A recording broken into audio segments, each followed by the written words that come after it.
So Crisis recently released a new video and is basically ranking the Bat family from weakest to strongest in terms of overall combat ability. This includes their skill, battle IQ, gear, and tech. Now, when it comes down to Crisis as a content creator, I genuinely enjoy his videos. Mind you, that doesn't mean I always agree with them. There's several things that he will bring up that I don't agree with, but for the most part, I find him to be a knowledgeable and enjoyable individual.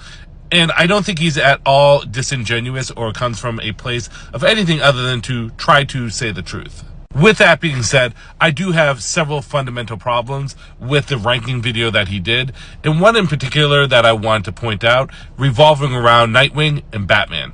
Now, you can have an argument and a debate on who the best hand-to-hand fighter is in the Bat family. For me, when it comes down to it, generally in the DC universe, Batman and Nightwing are 1 and 2. This is, of course, based off their feats, statements, showings, matchups, and overall victories. Although I have Batman at number 1, Dick Grayson's actually one of the few characters I'm okay with putting above Batman. Mainly because, one, narratively, he's supposed to be the better version of Bruce. But two, he's one of the few characters that's earned it. Both in and out of universe, Dick Grayson's an incredibly highly respected comic book character. He's one of the world's finest. It's not just a Superman-Batman title. It belongs to Superman, Batman, and Nightwing. When Superman looks up to you, that says a lot. So while I may be okay with putting Nightwing above Batman, although I don't agree with it, I do think the scaling or the reasoning that was used in Crisis's video wasn't good. Mainly because the context isn't put in there. Take, for example, Batman 138. This is an example that Crisis uses in order to get Dick Grayson about Batman, saying that Dick Grayson beat Batman here. I will showcase the fight to you and show you why this is really bad scaling for both Nightwing and Batman. The fight starts off with two facing each other. Nightwing goes to jump in with his Eskrima stick, is blocked by Batman, who at this time has a mechanical hand, and breaks the Eskrima stick. He then strikes Nightwing, knocking him on the ground. Assuming that Nightwing is defeated, Batman then proceeds to leave. Nightwing then shoots him with a grapple gun, off-guarding him in the back. We don't see what happens after the off-guard with the grapple gun, but we do see Bruce gets thrown out the window. Nightwing proceeds to attack Bruce, but Bruce counters by ripping off a door and hitting Nightwing, knocking him down. He is then constrained by bolo ropes from Tim Drake. Tim then proceeds to attack Batman while Nightwing gets some distance. Batman, while in bolo ropes, proceeds to go one-on-one with Tim Drake, at which at the end of it, he defeats Tim Drake.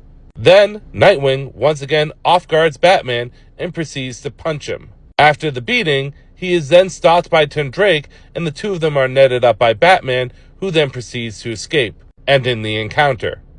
The context of this fight just throws everything out the window. One, Bruce has a mechanical hand that increases his grip strength, allowing him to break an Eskrima stick that he might otherwise not be able to do so. However, we see Nightwing using a gadget, a grapple gun, off-guard Batman as he's walking away. Although Batman uses a mechanical hand to grip the door, he still needs to use the arm strength to rip off the door, so I don't know if I would use this context against Batman, but we do see that Tim Drake gets involved by restraining Batman, and then proceeds to fight him.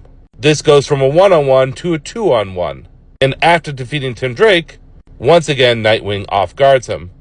So as you can see, this fight was anything but clean for both sides.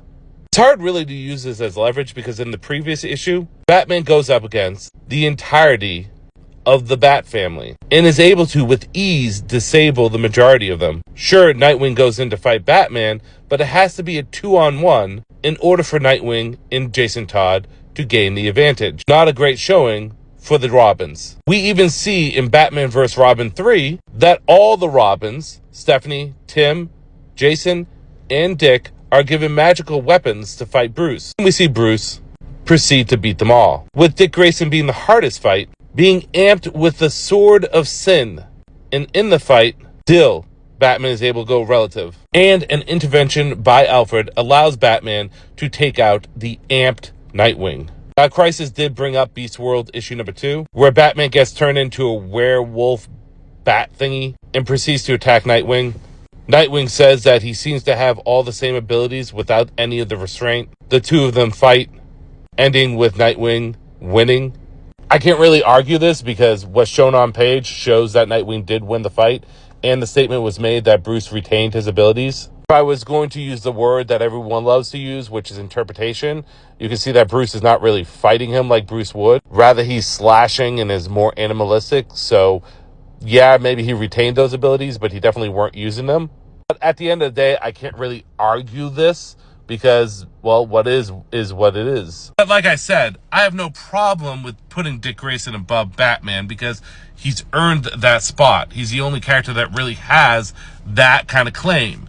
But I do think using that fight, and to a lesser point, the Beast World fight, were not good showings, especially when we ignore the other showings of Bruce showing superiority, especially when taking on multiple opponents, including Dick Grayson. Now, I could comment on the entirety of the video because there are a lot of points I don't agree with, particularly when it comes down to 1, 2, and 3 being a combination of 1 and 2 being Dick Grayson and Cassandra Cain, and 3 being Batman. Again, you could argue who's the better fighter here. Some people lean Cass, some people lean Dick, some people lean Bruce. But if we're taking in gear and tech, Batman's gear and tech is so absurdly above both these characters, whom Dick Grayson has great gear and tech, but Cassandra Cain really doesn't use her gear and tech. If you were to factor in all of it, their strength, speed, durability, skill, battle IQ, gear and tech, Bruce is clearly above the rest. Like, that gear and tech puts him dramatically above the others, regardless if you think he's not as skilled. Which, again, in my humble opinion, I believe he's more skilled. Like I said, I think Crisis is a good content creator. I don't think he's disingenuous. I don't think he comes from anything other than trying to just scale the truth. But I don't always agree with what he presents, and I do sometimes think he leaves out the context. But I want to know your opinions. Do you agree with me, or do you agree with Crisis? Comment, stitch, duet. I want to know.